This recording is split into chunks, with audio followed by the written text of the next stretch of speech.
Hello guys, welcome to another mini blog. আমি অঙ্কিতা। কেমন আছো তোমরা সবাই? তো সেদিনকে সকাল সকাল আমি বেরিয়ে পড়েছিলাম রেডি ফেডি হয়ে জিমে যাওয়ার জন্য। আর যেতে যেতে ভাবছিলাম যে আমার আজকে হেভি ল্যাদ লাগছে।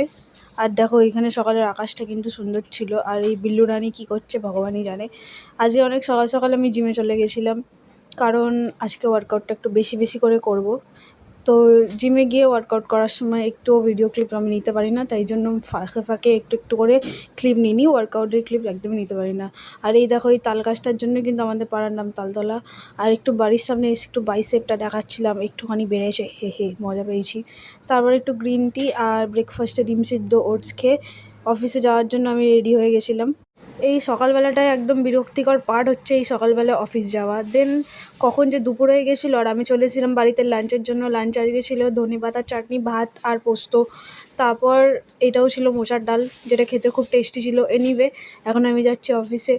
দেন আবার বিকেলে বেরিয়ে পড়েছিলাম একটু ছোলা ফোলা খেয়ে। আজকে কিন্তু তাড়াতাড়ি অফিস থেকে ছুটি হয়ে গেছে আমার 8টা নাগাদ। আর খুব ম্যাগি খেতে ইচ্ছা করছিলো, তো ভাবলাম একটু ম্যাগি বানিয়ে দিই।